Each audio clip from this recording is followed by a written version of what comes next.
j'espère que vous allez bien chez vous. Bienvenue sur ma chaîne YouTube. Je suis très contente de pouvoir faire cette vidéo et parler aujourd'hui. Euh, Ça n'a pas du tout été facile de vouloir parler de tout ceci. C'est vrai que cette histoire, ce buzz, ce grand truc dont on parle actuellement en RDC Congo sur les violences conjugales qu'ont eu à subir Peniel Kalambaye, c'est quand même quelque chose d'assez touchant. D'assez émouvant. Je m'étais dit que je n'en parlerai pas, mais c'est vrai que lorsqu'on regarde les réflexions de certaines personnes, lorsqu'on regarde ce que disent certaines personnes, je me sens dans l'obligation de donner quand même un avis à moi. Donc,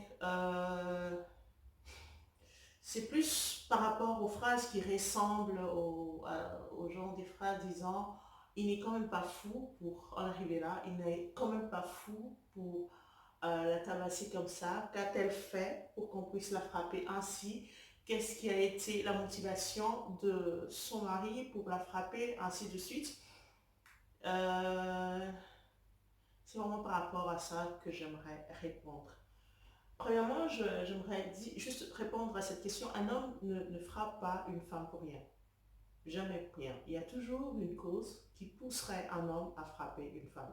Il y a plusieurs causes qui poussent un homme à frapper une femme. Un homme peut frapper une femme à cause de son ego, il peut frapper une femme par orgueil, il peut frapper une femme pour asseoir son autorité, il peut frapper une femme par jalousie, il peut frapper une femme par peur, il peut frapper une femme par vengeance. Il y a multiples raisons. Il peut frapper une femme parce qu'il a vu son père le faire. Il peut frapper une femme parce que, excusez-moi, il est possédé par je ne sais pas moi quoi. Quand je parle de possession, je ne parle pas nécessairement d'une influence démoniaque, genre il faut qu'il aille dans une délivrance ou quoi. Non. Une possession, c'est peut-être euh, une doctrine, une base de réflexion, quelque chose qui est assis dans son cerveau qui lui permet justement de faire ces genres de choses. Cela dit, je ne pense pas que de toutes ces raisons-là que je citais, en fait, toutes ces causes-là qui pousseraient un homme à frapper une femme, soient légitimes. L'unique, l'unique cause qui pourrait pousser un homme à frapper une femme, l'unique raison que l'on peut reconnaître, l'unique raison que l'on peut dire, là, franchement, il a eu raison, c'est lorsqu'on parle de légitime défense. La légitime défense est l'unique chose qui permettrait à un être humain à rendre de la violence à un autre être humain.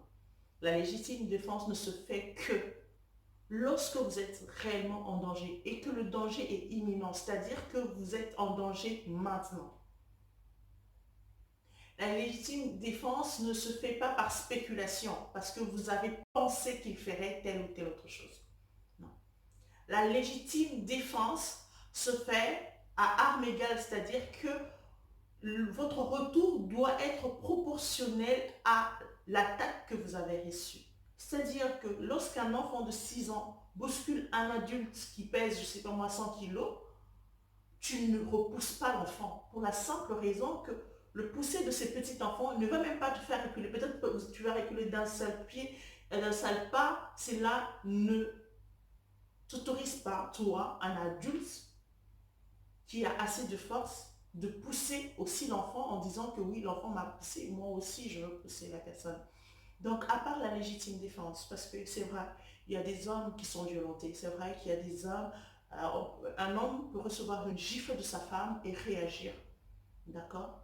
Maintenant, comme on a parlé de cette proportionnalité des choses, ce que chaque homme connaît sa femme, chaque homme connaît la force physique de sa femme, il sait exactement qu'est-ce qui est proportionné lorsque je veux rendre un coup à une personne qui m'a frappé. Je ne suis pas là pour légitimiser les violences des femmes faites aux hommes, mais tout ce que je dis, c'est que l'unique chose qui permettrait à un homme ou à une femme de rendre un coup, de rendre une violence, de rendre, hein, je dis bien rendre, c'est-à-dire que tu as subi et tu rends. L'unique chose qui peut permettre ça, c'est vraiment la légitime défense, et ça, on l'a fait que lorsqu'on se sent en danger, lorsqu'on se sait en danger, lorsque l'on est en danger, le danger est réel, imminent et proportionnel. D'accord? Ce sont des choses qui justifieraient la violence. Maintenant, lorsque les gens vont dire qu'a-t-elle fait pour qu'on la frappe, il n'y a rien qu'une femme puisse faire pour qu'elle puisse subir de telles violences. Il n'y a rien qui justifierait ça. Il n'y a vraiment rien, rien, rien. Je vais essayer de relater un peu ce que j'ai entendu cette fille, cette jeune fille, cette dame raconter sur les médias. Je vais essayer de relater son histoire. Je ne suis pas là pour dire si c'est vrai, si c'est faux. Même si son histoire à elle était fausse, il y a des histoires vraies qui sont pires que celles qu'elle a vécues. Ce que cette femme a vécu n'est même pas le 1/10 de ce que vivent certaines autres femmes. D'accord? Mais le problème est que, d'ailleurs, si aujourd'hui je peux m'aligner auprès de cette femme, c'est juste quand elle parle des motivations qui lui ont poussé. Elle parle pour que toutes les autres femmes qui se taisent ne se taisent plus.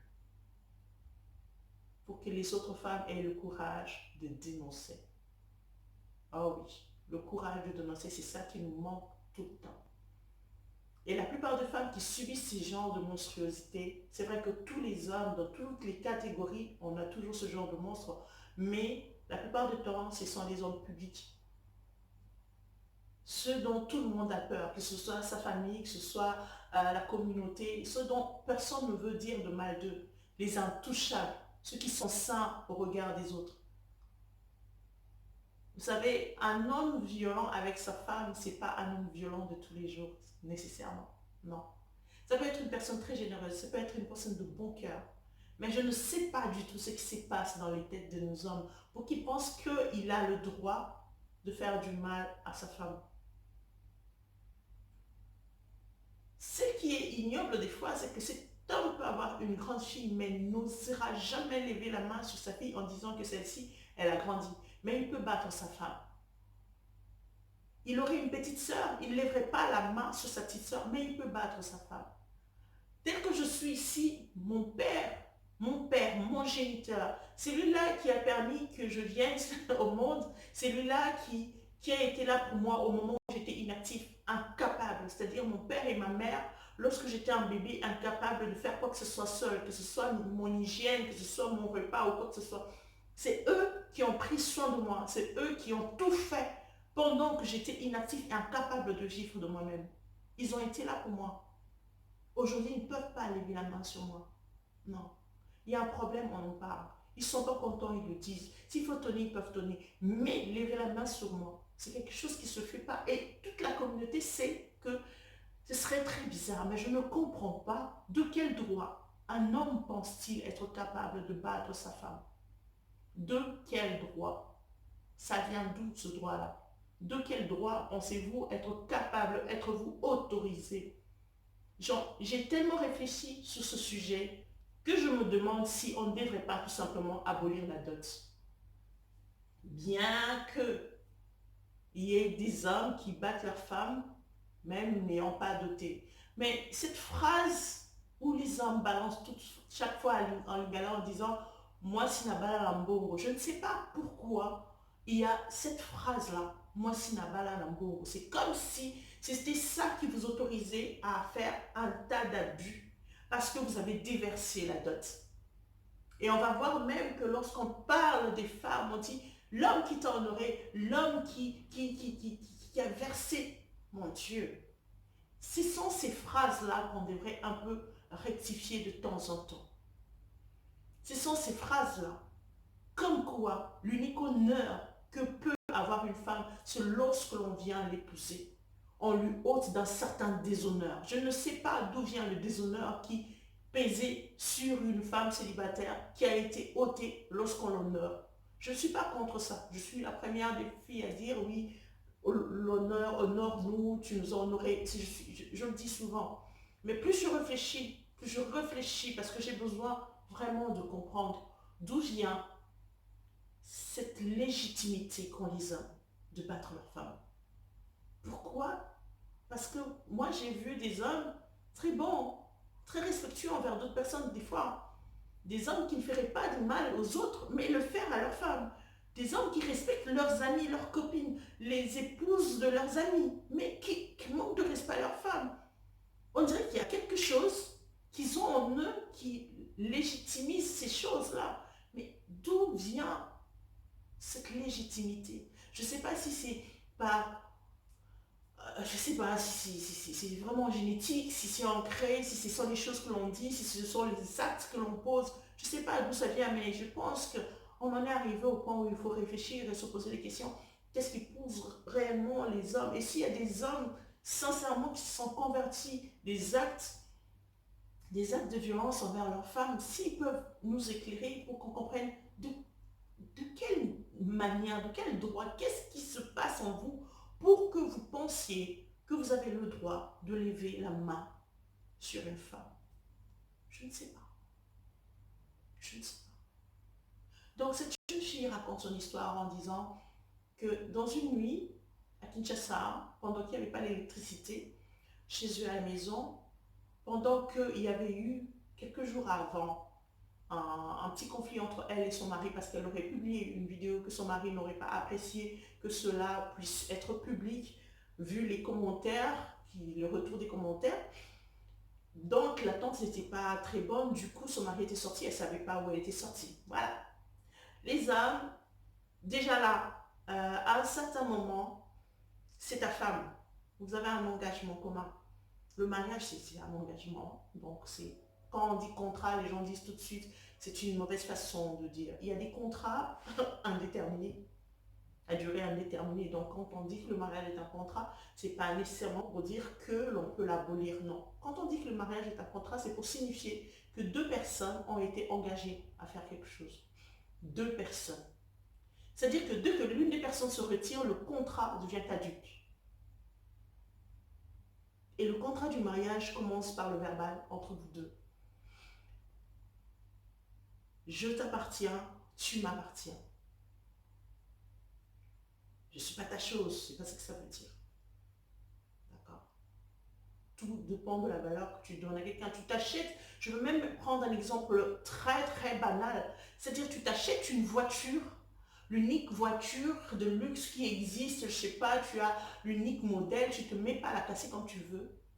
D'accord? Toi-même, tu as mal. Je ne te dis pas que la femme est une voiture. Je suis juste en train de vous faire voir déjà que tu peux cogner une petite voiture de rien du tout, une vieille voiture, apprendre avec d'ailleurs, on fait ça en conduite. Quand tu veux apprendre à conduire, tu prends la petite voiture que tu peux, dont tu te dis les accidents ne te feront pas mal au cœur. Mais ta voiture d'option, ainsi de suite, avec toutes les options de luxe et tout ça, tu ne vas pas te jouer de cette voiture-là tout simplement parce que tu sais qu'elle a de l'importance pour toi.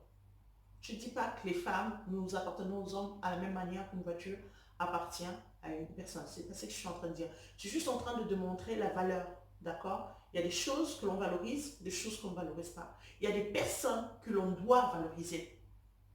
Et bizarrement, il y a aux yeux d'autres personnes, la femme qui devrait normalement être la personne que tu valorises le plus dans ta vie, c'est elle que tu dénigres le plus. Et ça, je ne sais pas pourquoi. Donc, pour revenir à l'histoire, cette jeune dame, donc le mari est sorti sans dire où est-ce qu'il allait, parce que quand il y a un conflit dans un couple, du coup, le mari n'appartient plus à la femme, il ne dit plus où est-ce qu'il va, ni ce qu'il fait, il vit sa vie. Donc, il se désengage. Des engagements qui fait que, habituellement, tu es censé savoir où est ton mari, non, il se désengage. Mais entre-temps, toi, tu es censé demeurer dans l'engagement parce que tu es une femme. Je ne suis pas en train de dire aux femmes de devenir rebelles. Je suis juste en train de démontrer aux hommes qui posent des questions, excusez-moi, très bêtes, genre, tu n'as rien fait pour qu'on te fasse ça, qu'ils comprennent un peu que les personnes que vous traitez de la même manière, les personnes que vous traitez de cette manière-là sont des êtres humains. En 2020, des êtres humains avec ça. Oui, parce que si dans le temps, les mamans gardaient leur tête dans leur cœur, aujourd'hui, les têtes des femmes sont revenues à leur place. Et on veut juste comprendre pourquoi vous vous autorisez à faire telle ou telle autre chose que nous n'avons pas droit à vous faire. Pendant que pour certaines autres choses, vous exigez de nous des choses comme vous pouvez le faire. Donc, monsieur s'en va. La dame, elle reste. Restée chez elle, elle a chaud. Elle veut dormir. Là, elle branche un ventilateur, d'après ce qu'elle raconte. Elle branche un ventilateur à la batterie, voilà. Et je pense que c'est le problème de rallonge, je crois, ce qui fait que le ventilateur ne peut pas se déplacer de son côté où elle a l'habitude de dormir. D'accord. Et elle vient donc dormir du côté habituel où son mari a l'habitude de dormir. Et son fils, qui avait peur du noir aussi, quitte la chambre, de sa chambre et vient dormir avec sa mère. Donc là, on est 1 h du matin passé. Monsieur revient. Monsieur, les hommes n'ont pas de couvre-feu. Bon, c'est vrai qu'il y a des hommes qui peuvent travailler la nuit, les femmes aussi travaillent la nuit. Donc, il n'y a pas de problème. Je ne parle pas de ça, c'est leur problème de couple. Là, je n'entre pas dans ça. Donc, monsieur revient et trouve sa femme enceinte, endormie.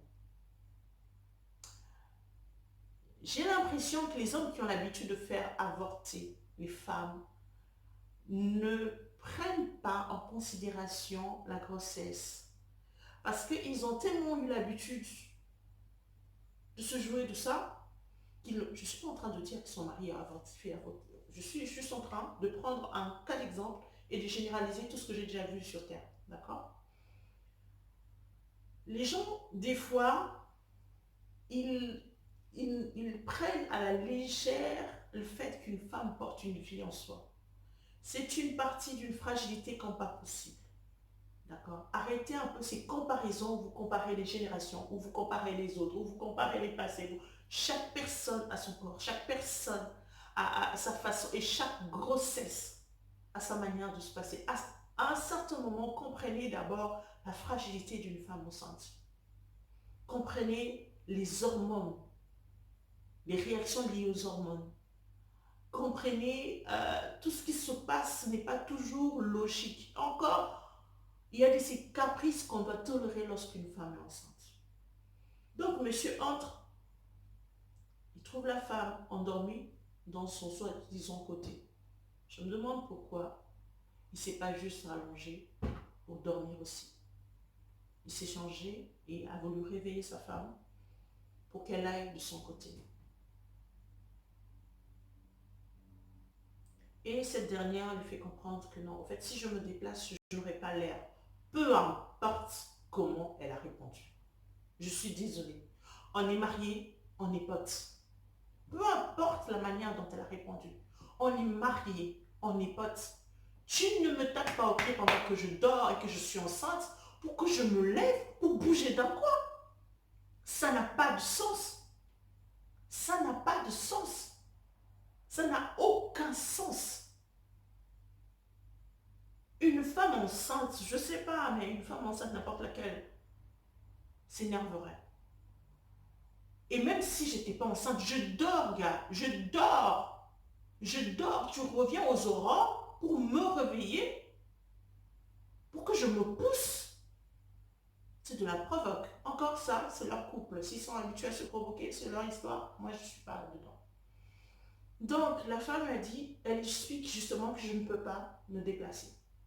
L'homme prend leur fils, pousse déjà du premier côté. Et après, il vient soulever la femme pour la faire passer de l'autre côté. C'est à ce moment où il soulève sa femme que sa femme pousse aussi son homme. Je pense que peut-être c'était brutalement ou pas, peu importe. Donc, la femme elle pousse son mari et avec ses jambes et avec ses bras, justement pour que son mari puisse la lâcher. Et la femme précise que son mari n'était ni ivre, ni drogué parce qu'il ne prend ni alcool, ni drogue. Donc, il était dans son esprit normal, dans son état normal. La femme le pousse. La femme le pousse. C'est à ce moment-là que ça barde. C'est à ce moment-là que ce genre de regard-là vient subitement dans une pièce. Ce genre de regard allumé qui n'a pas nécessairement besoin de drogue, qui n'a pas nécessairement d'alcool. Ce genre de regard-là qui s'appelle l'ego des hommes s'allume, tout simplement parce qu'une femme ne peut pas le pousser. À ce moment-là, il a ce besoin-là, cette soif-là de manifester qu'il est le chef. À ce moment-là, toutes les choses, toute la colère qu'il avait avant ce jour-là contre sa femme se manifeste. L'occasion. Parce que lorsqu'il s'est fâché, paraît-il, sa femme s'était excusée. Donc, il n'avait pas eu l'occasion de se vider. Alors là, l'occasion se donnait à lui de se vider. Parce que pour moi, d'après la description de cette femme, c'est justement ce qu'il a fait. Il s'est vidé. Complètement vidé. Cet homme s'est mis à battre sa femme. C'est long l'histoire. Moi, je vous raconte juste l'histoire. Il s'est mis à battre la femme. Il l'a battue de ses mains, de ce coup de poing. Lorsqu'il en a eu marre, lorsqu'il s'est lassé avec ses poings, il a pris sa ceinture. Il s'est mis à flageller la femme. D'après l'explication de cette dame, son mari lui a frappé, lui a donné des coups jusqu'à épuisement, c'est-à-dire que jusqu'à ce qu'il s'est épuisé. Et pendant ce temps-là, la sentinelle, les personnes qui habitaient aussi dans la maison, tous frappaient à la porte pour chercher à, casser la porte et lui dire d'arrêter. Et pendant cela, il criait, lui disant, Daddy, mamie enceinte, tu vas la tuer. Vous savez, des fois, on est habité par une haine, une envie de vengeance. Et on tient une arme. Dès qu'on tape la première fois, le bruit, le son de l'arme vous réveille tout de suite. Vous vous rendez compte de ce que vous êtes en train de faire. Tu bats ta femme. Excusez-moi. Tu bats ta femme. Elle a mal, elle crie, elle pleure. Le son de ses cris ne t'empêche pas de la frapper. Mais les sons de ses cris t'excitent pour que tu puisses frapper encore, encore et encore. Les personnes qui ont demandé est-ce qu'ils sont fous pour frapper comme ça une femme pour rien, que ce soit pour quelque chose. Frapper une femme comme ça, c'est une forme de folie. C'est vraiment être fou. C'est vraiment être schizophrène. C'est vraiment être, je ne sais pas moi, quel genre de folie on peut pas citer. Mais c'est vraiment être fou. Être fou. Être capable de ne pas réagir, de ne pas revenir à vous-même, de ne pas voir que vous êtes en train de faire une bêtise. Cette fille dit qu'elle a saigné, c'est-à-dire que tu la frappes, tu la frappes, tu la frappes, tu vois qu'elle s'épuise, qu'elle tombe par terre, elle saigne, tout ça, rien ne t'effraie, mon frère, rien ne t'effraie, rien ne t'effraie. Ce qui, moi, me rend dingue, c'est qu'il a frappé. Malgré les cris de l'extérieur, il a frappé, jusqu'à ce qu'il s'est allongé lui-même, c'est-à-dire épuisé complètement, il s'est endormi. Je vous parle encore de faits, non que j'ai vu, mais selon l'histoire que j'ai entendue. Donc jusqu'à ce qu'il s'est complètement épuisé, il s'est allongé, il s'est endormi, tout simplement. Donc la femme a dû sortir, prendre une clé de réserve, ouvrir la porte, vraiment pas de chat et tout ça. Et on ne parle pas de l'enfant qui était là. On ne parle pas de ce pauvre petit gamin qui était là. Sa mère dit que l'enfant ne disait ni mot, rien. Il a été assis. Il n'y avait que des larmes qui coulaient. J'aimerais ouvrir une parenthèse à toutes les personnes qui pensent que rester dans un mariage sauve l'éducation des enfants. C'est qu'il y a un problème dans votre façon de voir l'éducation de vos enfants. D'un homme et d'une femme dans une maison, ils ont besoin des parents. Lorsqu'un homme et une femme dans une maison ne sont pas aptes à être parents d'un enfant, les enfants n'ont pas besoin d'eux. Ils vont détruire la vie des enfants.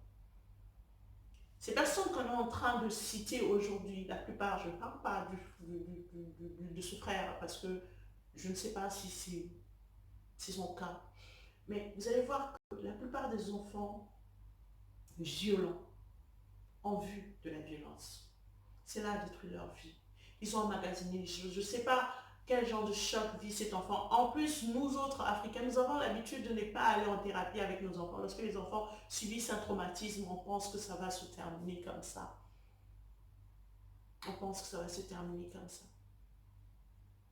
Ce type a frappé sa femme, a fait preuve de violence devant un enfant de 3 ans. Il a frappé, il a frappé. Et je suis sûre qu'avant que l'enfant se taise, sur moi, il a dit, papa, arrête. Avant, sur moi, il a au moins tendu sa main.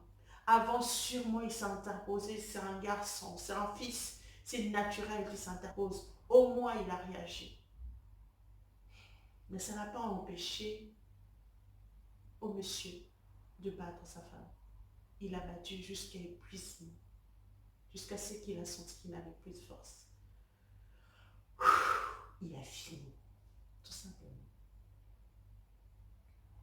J'étais triste qu'elle n'ait pas raconté comment ça s'est passé après qu'elle soit sortie, en fait, parce qu'elle est sortie dans la nuit, c'était aussi effrayant, dans la nuit pour chercher de l'aide, en fait, à aller jusque chez sa tante, et heureusement qu'elle a mis la pris en route, tout ça. J'aurais voulu, elle est retournée 1 heure après, dit-elle, parce qu'elle savait qu'elle avait laissé son enfant, elle avait peur pour son fils qui était resté. J'ai voulu savoir ce qui s'est passé ce matin-là, ce qui s'est passé. Qu'a-t-il dit? Qu'est-ce qui s'est passé? Qu'est-ce qui s'est passé? Il y a des hommes qui disent, je ne sais pas ce qui m'a pris. Mon frère, si tu ne sais pas ce qui te prend pour que tu deviennes un criminel, va voir un médecin. Si tu n'arrives pas à comprendre, je préfère encore les gens qui savent que je suis en train de te faire du mal, qui sont conscients, que les gens qui se retrouvent obsédés ou je ne sais pas, emparés par un esprit qui leur pousse et qui ne sont pas capables de contrôler leurs actes. Parce que tu finiras par tuer quelqu'un sans savoir ce qui t'a pris. Les hommes qui battent leurs femmes et disent après, je ne sais pas ce qui m'a pris, sont les plus dangereux. Sont vraiment les plus dangereux. Donc je suis désolée. Je suis désolée. Il n'y a aucune justification qui permette à un homme de faire ce qu'il fait. Ce que cet homme a fait à cette femme, ce que ces hommes font à leur femme. Mais quand est-ce qu'on comprendra? Il y a des femmes qui meurent tout le temps. Tous les jours, il paraît qu'il y a 13 femmes qui meurent de violence conjugale. Qu'est-ce qui se passe? Qu'est-ce qui fait que vous n'arrivez pas à voir que c'est dangereux pour vous? C'est dangereux pour la personne que vous êtes divorcée. Allez-vous-en, vous ne l'aimez plus, partez. Je parle aux hommes. Je parle vraiment aux hommes. Tu ne veux plus d'elle, laisse-la partir. Ça fera mal quelque temps. Ça sera peut-être honteux quelque temps, parce que si c'est honteux, je ne sais pas. Les gens parleront un temps, ça passera. Tu retrouveras l'amour. En plus, les hommes, vous retrouvez toujours. Vous retrouvez toujours les femmes, pas l'amour, mais bon, quand même une femme. Va-t'en. Ne deviens pas criminel, ne deviens pas assassin, ne deviens pas je ne sais pas moi quoi. Et arrêtez de vous marier à la va-vite, arrêtez de vous marier à cause du physique, arrêtez de vous marier parce qu'il y a question de compatibilité. Je veux le dire, je suis désolée. Elle est belle, elle est intelligente, mais peut-être que tu ne la mérites pas. Tu mérites peut-être une névrosée, d'accord, belle, mais qui n'a pas assez de tête, qui comprendra tes bêtises, qui comprendra ta façon de voir les choses. C'est ta façon de voir les choses. Miliabel a dit, c'est difficile qu'une personne qui a grandi avec une telle mentalité puisse changer du jour au lendemain. Je ne te demande pas de changer du jour au lendemain. Christ pourra te changer. Moi, je ne peux pas te demander de changer. Mais si tu sais que tu es névrosé, trouve-toi une personne qui supportera ta nervosité. Trouve-toi une personne qui va supporter ton état. Trouve-toi quelqu'un qui est compatible à qui tu es. Trouve-toi quelqu'un qui aime les... Il y a des femmes qui aiment quand on les frappe. Trouve-toi ce genre de personne. Ne va pas détruire ta vie et la vie d'une autre personne. Non. Non. Parce que peut-être qu'il y a des femmes qui, lorsque tu lui gifles, elles te donnent une autre gifle, toi-même tu sens que, bon, avec elle, il faut que je diminue un peu la cadence. Parce que la façon dont elle me gifle, elle va me casser la mâchoire une fois. Trouve-toi ce genre de femme. Quand ça va te calmer, t'empêcher d'arriver à devenir assassin. C'est faisable. Trouvez-vous les femmes qui vous correspondent. Elles existent. Laissez les enfants d'autrui tranquilles. Jeune fille, maman. Être seule, c'est difficile, je sais. Qu'on soit mère, qu'on soit sans enfant, être seule, c'est difficile. La vie, nous avons été créés de telle sorte que il nous faut quelqu'un dans notre vie. Je ne parle pas de dépendance comme telle, mais de la complémentarité. On a besoin de quelqu'un qui nous complète. On a besoin de cette personne-là qui est là lorsqu'on a un problème, on lui parle, il nous écoute. On a besoin de cette personne-là qui, même si elle ne fait rien, mais au moins qu'elle est là, avec qui on partage des choses, avec qui... Je sais que seul, c'est difficile. Mais reste seul, s'il le faut. Reste seul, mais en vie. Reste seul, mais digne.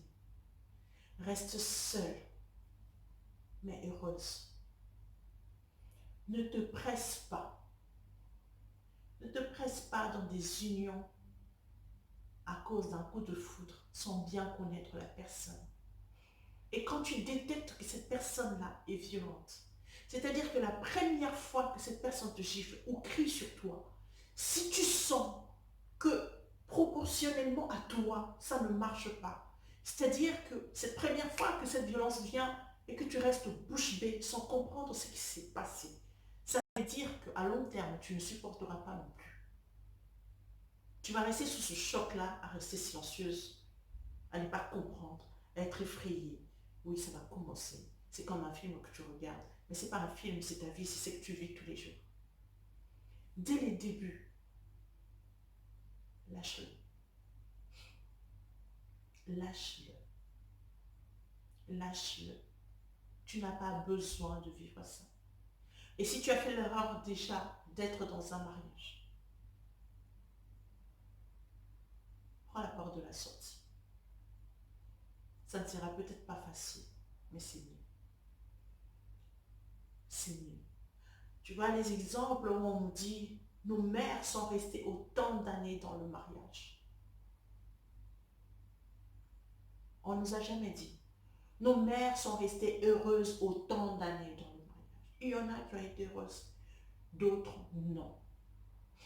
J'ai toujours dit, si tu as la force de supporter des choses, si tu as la capacité, si tu vois que c'est faisable, si c'est juste un temps, si c'est juste un épisode qui peut passer, parce que ça se voit, il a fait une bêtise, d'accord?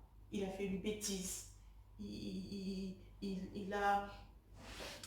a eu un moment où il m'a trompé, c'était une bêtise. Il y a eu un moment où, je ne sais pas moi ce qui est arrivé, tu, tu es contre ça, tu dis non à ça.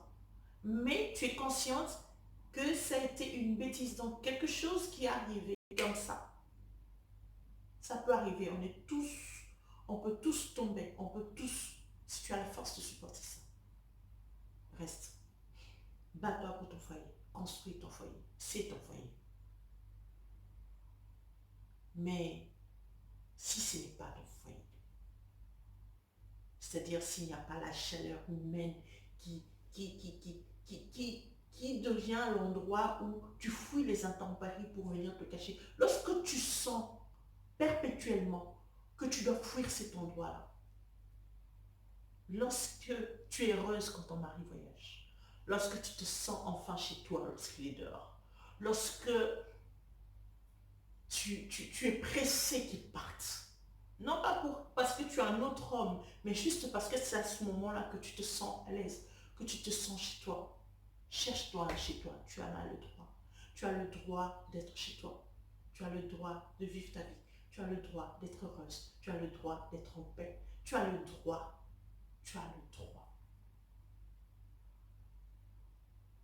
Donc voilà, je vous souhaite une très, je sais pas moi, toutes les bonnes choses. Dites-moi en commentaire ce que vous pensez de... J'ai vraiment besoin, j'ai plus besoin d'hommes d'ailleurs, s'il y a des gens qui peuvent témoigner ou justifier, pourquoi les hommes se sentent-ils qu'ils ont le droit de battre les femmes? Ça, j'ai besoin de savoir parce que j'ai vu que beaucoup de gens disent c'est faisable.